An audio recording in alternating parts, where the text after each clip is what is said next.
الحمد لله رب العالمين والصلاة والسلام على خاتم النبيين أما بعد فأعوذ بالله من الشيطان الرجيم بسم الله الرحمن الرحيم الصلاة والسلام عليك يا رسول الله وعلى آلك وصحابك يا حبيب الله الصلاة والسلام عليك يا نبي الله وعلى آلك وصحابك يا نور الله. دعائے عطار.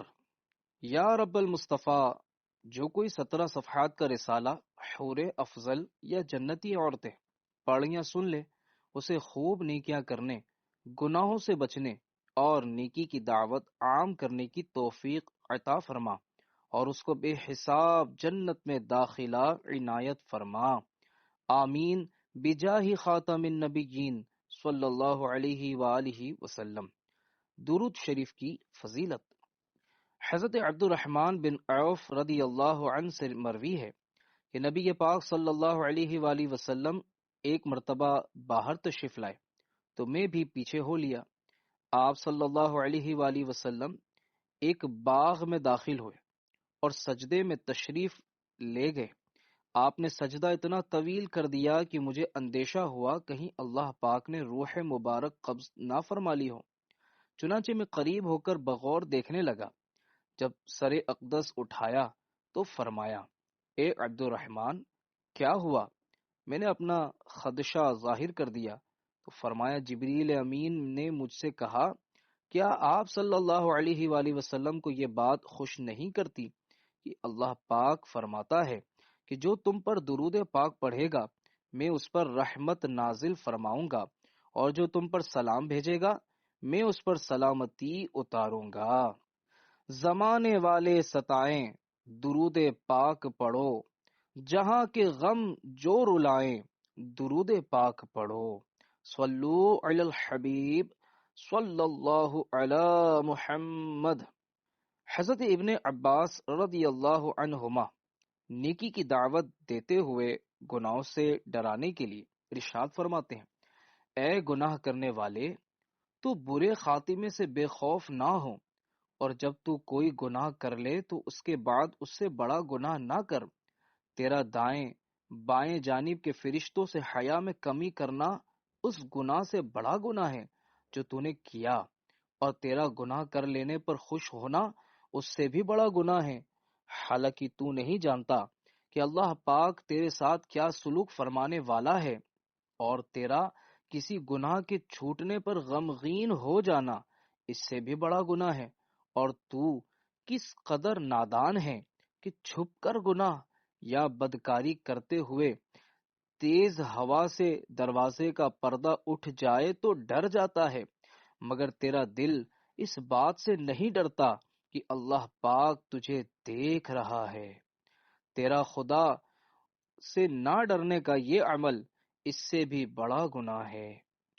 سلسلہ آہ گناہوں کا بڑا جاتا ہے، نت نیا جرم ہر ایک آن ہوا جاتا ہے. امتحان کے کہاں قابل ہوں میں پیارے اللہ، بے سبب بخش دے مولا تیرا کیا جاتا ہے. گناہ کے بارے میں نیک اور بد کی اپنی اپنی کیفیت. پیارے پیارے اسلامی بھائیوں، حضرت ابن عباس رضی اللہ عنہما نے کس قدر عمدہ انداز میں نیکی کی دعوت ارشاد فرمائی ہے. واقعی گناہ پھر گناہ ہے، اس سے باز ہی رہنا چاہیے. اللہ پاک کے نیک بندے اس سے بہت زیادہ ڈرتے ہیں، مگر گناہوں کے عادی لوگ اس کی ذرا بھی پرواہ نہیں کرتے. جیسا کہ بخاری شریف میں فرمان مصطفیٰ صلی اللہ علیہ وآلہ وسلم ہے، مومن اپنے گناہوں کو اس انداز سے دیکھ رہا ہوتا ہے گویا کہ وہ کسی پہاڑ تلے بیٹھا ہے اور اسے ڈر ہے کہ کہیں یہ پہاڑ اس کے اوپر نہ آ گرے. جبکہ فاسق و فاجر کے نزدیک گناہوں کا معاملہ ایسا ہے گویا کوئی مکھی اس کے ناک پر بیٹھی اور اس نے ہاتھ کے اشارے سے اڑا دی. ریچھ بندر کا تماشا دیکھنا حرام ہے.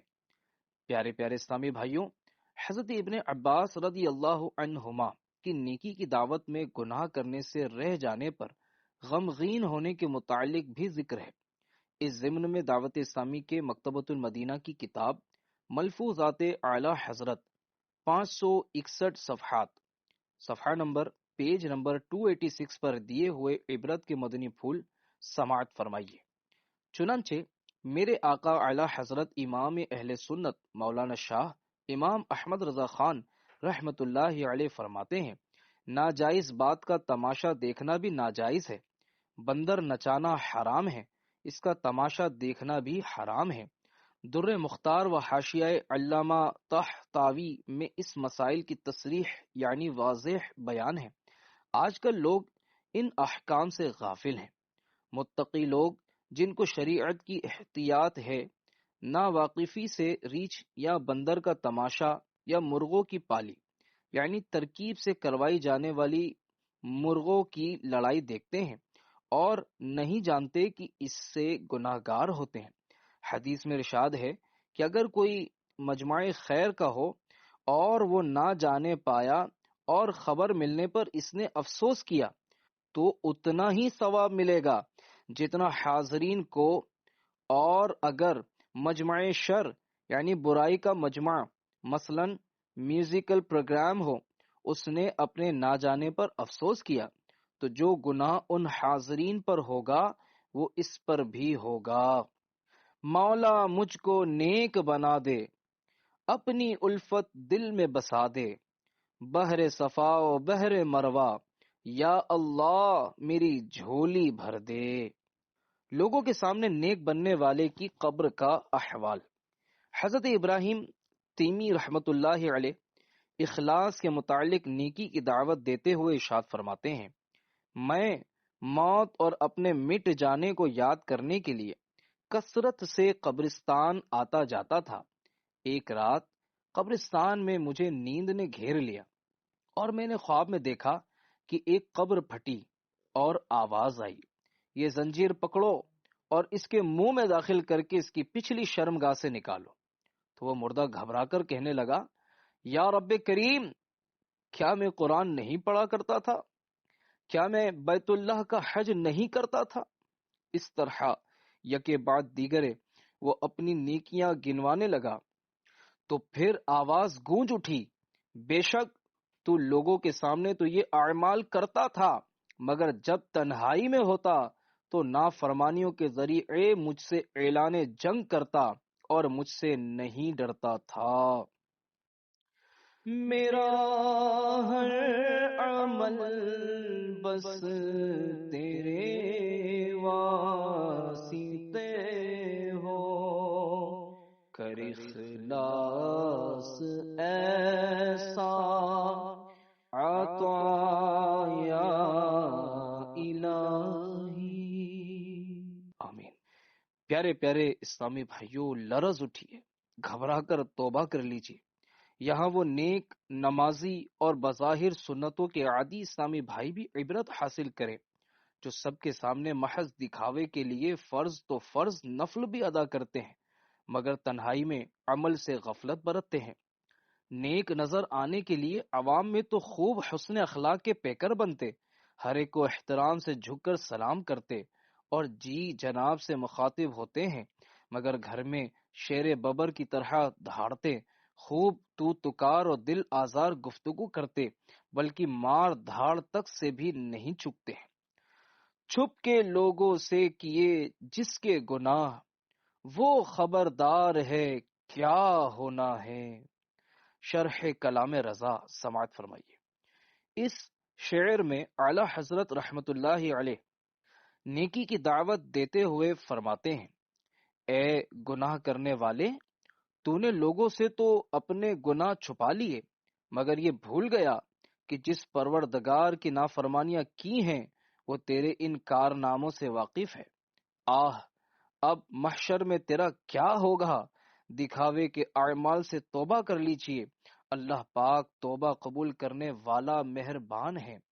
مکتبۃ المدینہ کی کتاب جہنم میں لے جانے والے اعمال، جلد 2 کے پیج نمبر 866 سے 867 پر ہے۔ تاجدار رسالت شہنشاہ نبوت صلی اللہ علیہ وآلہ وسلم کا فرمان مغفرت نشان ہے۔ گناہ پر نادم ہونے والا اللہ پاک کی طرف سے رحمت کا انتظار کرتا ہے، اور گناہ پر اترانے یعنی نادم نہ ہونے والا ناراضی کا انتظار کرتا ہے۔ اور اے اللہ پاک کے بندو، یاد رکھو عن قریب ہر اچھا یا برا عمل کرنے والا اپنے عمل کی بنا پر آگے بڑھے گا، اور دنیا سے جانے سے پہلے اپنے اچھے اور برے عمل کا بدلہ دیکھ لے گا، اور اعمال کا دار و مدار خاتموں پر ہے۔ اور دن اور رات دو سواریاں ہیں، لہذا ان کے ذریعے آخرت کی طرف اچھا سفر اختیار کرو، اور توبہ میں تاخیر کرنے سے بچو، کیونکہ موت اچانک آ جاتی ہے، اور تم میں سے کوئی اللہ پاک کے حلم یعنی نرمی سے ہرگز دھوکے میں نہ رہے۔ بے شک آگ تم میں سے ہر ایک کے جوتے کے تسمے سے بھی زیادہ قریب ہے۔ پھر شہنشاہ مدینہ صلی اللہ علیہ وآلہ وسلم نے یہ آیت یعنی پارہ 30 سورۃ الزلزال 7ویں اور 8ویں آیت مبارکہ تلاوت فرمائی۔ ترجمہ کنز ایمان: جو ایک ذرہ بھر بھلائی کرے اسے دیکھے گا، اور جو ایک ذرہ بھر برائی کرے اسے دیکھے گا۔ گناہوں پر ندامت کا نام توبہ ہے۔ اللہ پاک کے پیارے حبیب صلی اللہ علیہ وسلم کا فرمان علی شان ہے، ان ندم توبہ، یعنی گناہ پر نادم ہونا ہی توبہ ہے۔ ندامت کی وضاحت یعنی شرمندگی و ندامت توبہ کا ایک بہت بڑا رکن ہے، جیسا کہ ایک حدیث پاک میں ہے، حج وقوف عرفہ کا نام ہے۔ ندامت میں یہ بھی ضروری ہے کہ وہ نافرمانی اس کی قباحت یعنی برا ہونے اور آخرت کے خوف کی وجہ سے ہو، محض دنیاوی بے عزتی یا گناہ میں مال ضائع ہونے کی وجہ سے نہ ہو۔ نور کے پیکر تمام نبیوں کے سرور صلی اللہ علیہ وآلہ وسلم کا فرمان روح پرور ہے، اللہ پاک کسی بندے کے گناہ پر نادم یعنی شرمندہ ہونے کو ملاحظہ فرما کر اس کے توبہ کرنے سے پہلے ہی اسے معاف فرما دیتا ہے۔ صلو علی الحبیب صلی اللہ علی محمد۔ 70,000 کنیزوں کی جھرمٹ میں چلنے والی حور۔ پیارے پیارے اسلامی بھائیوں، جو خوش نصیب اپنی نیکیوں پر پھولے گا نہیں، اللہ پاک کی بے نیازی کو بھولے گا نہیں، نیکیاں کرنے کے باوجود اخلاص کی کمی کے خوف سے لرزے گا اور اشک باری کرے گا، وہ کامیاب ہے، اللہ پاک کی رحمت سے ہنستا ہوا داخل جنت ہوگا۔ جنت کی آرزو میں عاشقان رسول کے ساتھ سنت سیکھنے سکھانے کے مدنی قافلوں میں سفر کیجیے، نیک اعمال کے مطابق عمل کیجیے، اور نیکی کی دعوت کی دھومیں مچاتے رہیے۔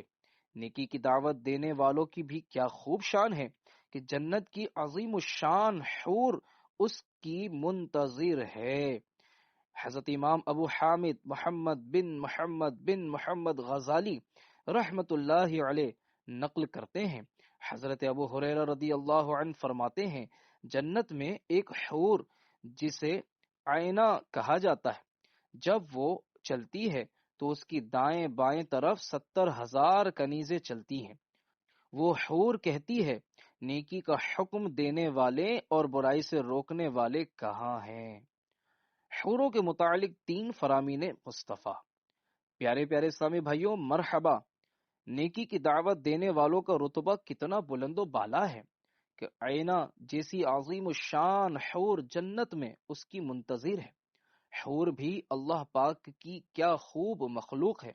اس ضمن میں 3 فرامین مصطفیٰ صلی اللہ علیہ وآلہ وسلم سماعت فرمائیے۔ نمبر 1، جنتی عورتوں کے سر کا دوپٹہ دنیا و ما فیہا یعنی دنیا اور جو کچھ اس میں ہے سے بہتر ہے۔ نمبر 2، ہر جنتی کو بڑی بڑی آنکھوں والی حوروں میں سے 2 بیویاں ایسی ملیں گی کہ 70 جوڑے پہنے ہوں گی، پھر بھی ان لباسوں اور گوشت کے باہر سے ان کی پنڈلیوں کا مغز دکھائی دے گا جیسے سفید شیشے میں سرخ شراب دکھائی دیتی ہے۔ نمبر 3، ادنا جنتی کے پاس دنیا کی بیویوں کے علاوہ 70 حوریں ہوں گی۔ مرد کو حوریں ملیں گی، جنتی عورت کو کیا ملے گا؟ سوال: جنتی مرد کو حوریں ملیں گی، جنتی عورت کے لیے کیا ترکیب ہوگی؟ جواب: جو میاں بیوی جنت میں جائیں گے وہ وہاں بھی اکٹھے رہیں گے، اور جس عورت کا شوہر معاذ اللہ جہنم میں جائے گا اس کا کسی جنتی مرد کے ساتھ نکاح کر دیا جائے گا۔ کمسن بچے کا جنت میں نکاح۔ سوال: کمسن بچہ جنت میں جائے گا تو کیا اس کا بھی نکاح ہوگا؟ جواب: جی ہاں۔ حضرت امام احمد بن حجر مکی شافعی رحمت اللہ علیہ فرماتے ہیں، کم سن بچہ حشر میں دنیاوی عمر اور جسامت پر اٹھایا جائے گا، پھر جنت میں داخلے کے وقت اس کی جسامت بڑھا دی جائے گی اور وہ بالغ کی طرح داخل جنت ہوگا، اور دنیاوی عورتوں اور حوروں کے ساتھ اس کا نکاح کر دیا جائے گا۔ کنوارے فوت ہونے والوں کا نکاح۔ سوال: جو مسلمان مرد و عورت کنوارے پن میں رخصت ہوئے ہوں کیا ان کے بھی نکاح کی کوئی صورت ہوگی؟ جواب: جن مردوں یا عورتوں کا ساری زندگی نکاح نہیں ہوتا ان کا بھی جنت میں ایک دوسرے سے نکاح کر دیا جائے گا۔ جنتی عورتیں افضل یا حوریں؟ سوال: دنیا کی جنتی عورتیں افضل یا حوریں؟ جواب: دنیا کی جنتی عورتیں حوروں سے افضل ہیں۔ چنانچہ طبرانی کی ایک طویل حدیث پاک میں یہ بھی ہے، ام المؤمنین حضرت ام سلمہ رضی اللہ عنہا نے عرض کی، یا رسول اللہ صلی اللہ علیہ وآلہ وسلم، دنیا کی عورتیں افضل ہیں یا بڑی آنکھوں والی جنتی حوریں؟ تو آپ صلی اللہ علیہ وآلہ وسلم نے ارشاد فرمایا، دنیا کی عورتیں بڑی آنکھوں والی جنتی حوروں سے افضل ہیں۔ میں نے عرض کی، یا رسول اللہ صلی اللہ علیہ وآلہ وسلم، کس وجہ سے؟ تو آپ صلی اللہ علیہ وآلہ وسلم نے ارشاد فرمایا، یہ ان کے نماز اور روزے اور اللہ پاک کی عبادت کرنے کی وجہ سے ہے۔ ایک اور حدیث پاک میں ہے، دنیا کی جنتی عورتیں حوروں سے 70,000 درجے افضل ہیں۔ جلیل القدر تابعی حضرت حیبان بن ابو جبلہ رحمت اللہ تعالی علیہ فرماتے ہیں، دنیا کی وہ عورتیں جو جنت میں جائیں گی اپنے نیک کاموں کی وجہ سے جنت کی حوروں سے افضل ہوں گی۔ کئی شوہروں والی جنت میں کس کے ساتھ ہوگی؟ سوال: اگلے شوہر کی فوتگی یا طلاق وغیرہ کی صورت میں جس عورت نے ایک سے زیادہ شادیاں کی ہوں وہ جنت میں کون سے شوہر کے ساتھ رہے گی؟ جواب: اگر کوئی عورت یکے بعد دیگر ایک سے زیادہ مردوں کے نکاح میں آئی تو ایک قول کے مطابق جس کے نکاح میں سب سے آخر میں تھی جنت میں اسی کے ساتھ ہوگی، جیسا کہ حضرت ابو درداء رضی اللہ عنہ سے روایت ہے، حسن اخلاق کے پیکر، نبیوں کے تاجور صلی اللہ علیہ وآلہ وسلم کا فرمان روح پرور ہے، عورت جنت میں اپنے اس شوہر کے نکاح میں دی جائے گی جو دنیا میں اس کا سب سے آخری شوہر تھا۔ دوسرا قول یہ ہے کہ جس کا اخلاق زیادہ اچھا ہوگا اسے ملے گی، جیسا کہ ام المؤمنین حضرت ام سلمہ رضی اللہ عنہا نے عرض کی، یا رسول اللہ صلی اللہ علیہ وآلہ وسلم، بعض عورتیں دنیا میں 2، 3 یا 4 شوہروں سے یکے بعد دیگرے شادی کرتی ہیں، پھر مرنے کے بعد وہ جنت میں اکٹھے ہوں تو وہ عورت کس شوہر کے لیے ہوگی؟ ارشاد فرمایا، اسے اختیار دیا جائے گا، اور جس خاوند کا اخلاق دنیا میں سب سے اچھا ہوگا وہ اس کو اختیار کرے گی، وہ کہے گی، اے میرے رب، میرے اس خاوند کا اخلاق سب سے اچھا تھا، لہذا اس کے ساتھ میرا نکاح فرما دے۔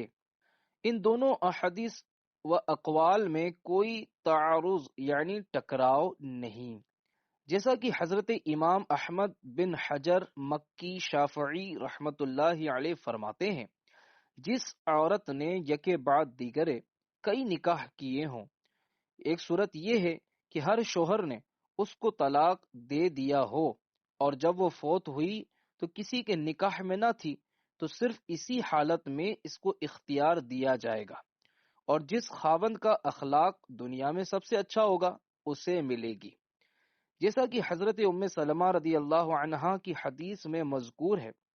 اور دوسری صورت یہ ہے کہ اس نے متعدد نکاح کیے ہوں اور آخری خاوند نے اس کو طلاق نہ دی ہو اور وہ اس کے نکاح میں فوت ہوئی، اس صورت میں وہ جنت میں آخری خاوند کے نکاح میں ہوگی، جیسا کہ حضرت ابو درداء رضی اللہ عنہ کی حدیث میں ہے۔ اخلاق ہو اچھے میرا کردار ہو ستھرا، محبوب کا صدقہ تو مجھے نیک بنا دے، آمین بجاہ خاتم النبیین صلی اللہ علیہ وآلہ وسلم، صلو علی الحبیب صلی اللہ علی محمد۔ لوگوں کو نفع پہنچانا۔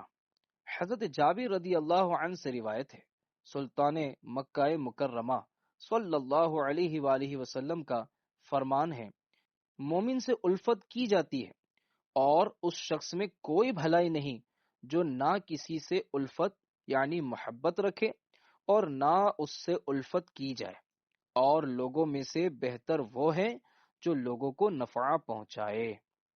ڈاکوؤں نے ساری بس لوٹ لی مگر مجھے چھوڑ دیا۔ پیارے پیارے اسلامی بھائیوں، نیک بندوں سے لوگ محبت کرتے ہیں، یہاں تک کہ بسا اوقات ڈاکو بھی نیک بندوں کا احترام کرتے ہوئے انہیں لوٹنے سے باز رہتے ہیں۔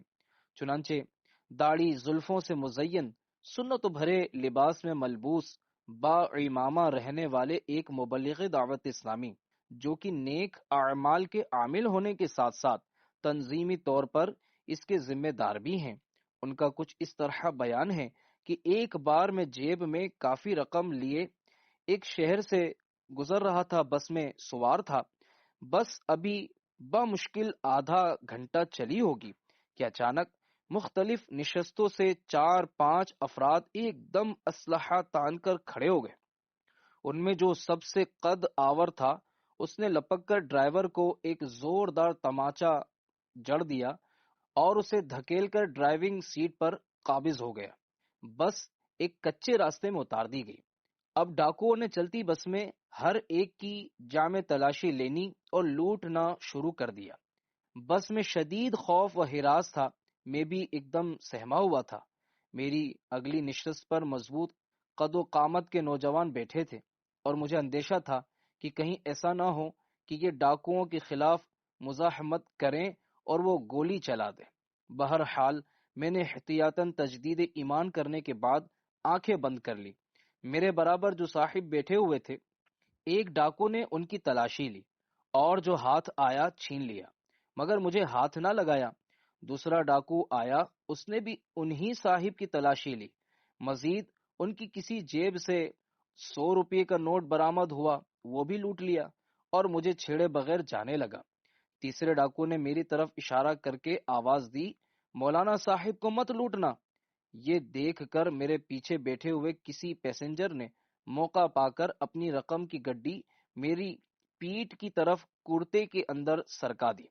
کسی خاتون نے پیچھے سے سونے کا لاکٹ نیچے میرے پاؤں کی طرف پھینک دیا۔ اس کا علم مجھے بعد میں ہوا۔ بہرحال ڈاکو لوٹ مار کرنے کے بعد بس سے اترے اور فرار ہو گئے۔ اب بس کے لوٹے ہوئے پیسنجروں کی آواز نکلی، شور و گل اور واویلا شروع ہو گیا۔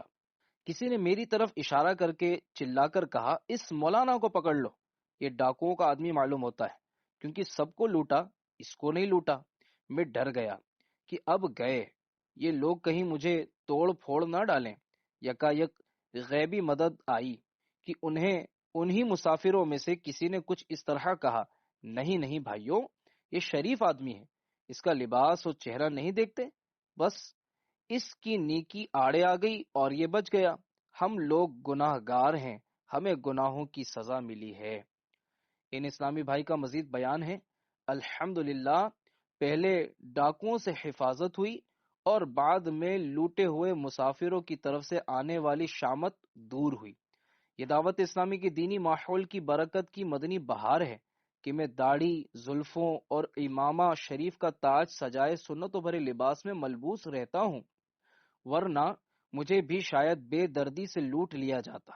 دینی ماحول سے وابستگی سے قبل میں فل ماڈرن رہتا اور اسٹیج ڈراموں میں کام کیا کرتا تھا۔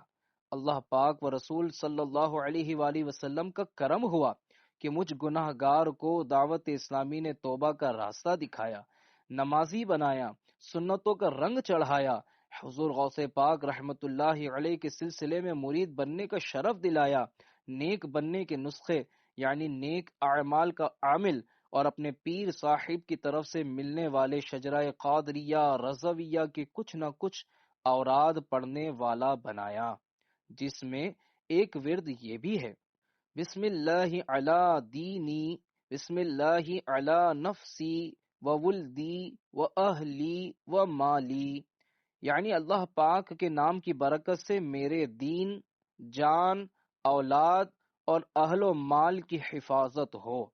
ترجمہ پڑھنا ضروری نہیں، اول و آخر ایک بار درود شریف پڑھ لیجئے۔ فضیلت: یہ دعا جو روزانہ صبح و شام 3 بار پڑھ لے، اس کے دین، ایمان، جان، مال، بچے سب محفوظ رہیں انشاءاللہ الکریم۔ الحمدللہ میں روزانہ صبح و شام یہ ورد پڑھتا ہوں۔ میرا حسن ظن ہے کہ ڈاکوں سے حفاظت اللہ پاک کی رحمت سے اسی ورد کی برکت سے ہوئی ہے۔ جب دنیا میں اس کا یہ اثر یعنی فائدہ ہے تو انشاءاللہ الکریم مرتے وقت ایمان بھی سلامت رہے گا۔ میری تمام اسلامی بھائیوں اور اسلامی بہنوں سے مدنی التجا ہے کہ دعوت اسلامی کے دینی ماحول سے ہر دم وابستہ رہیں اور مکتبۃ المدینہ سے نیک اعمال کا رسالہ حاصل کر کے اس کے مطابق زندگی گزارنے کی کوشش کریں۔ انشاءاللہ الکریم دونوں جہانوں میں بیڑا پار ہوگا۔ صبح و شام کی تعریف۔ پیارے پیارے اسلامی بھائیوں، دیکھا آپ نے دعوت اسلامی کے دینی ماحول کی بھی کیا خوب مدنی بہاریں ہیں۔ مذکورہ ورد کرنے کے اوقات یعنی صبح و شام کی تعریف بھی سمجھ لیجئے۔ چنانچہ شجرہ قادریہ رضویہ پیج نمبر 10 پر ہے: آدھی رات ڈھلے سے سورج کی پہلی کرن چمکنے تک صبح ہے۔ اس سارے وقفے میں جو کچھ پڑھا جائے اسے صبح میں پڑھنا کہیں گے، اور دوپہر ڈھلے یعنی ابتدائے وقت ظہر سے لے کر غروب آفتاب تک شام ہے۔ اس پورے وقفے میں جو کچھ پڑھا جائے اسے شام میں پڑھنا کہیں گے۔ صلو علی الحبیب صلی اللہ تعالی علی محمد وعلی آلہ وصحابہ وبارک وسلم۔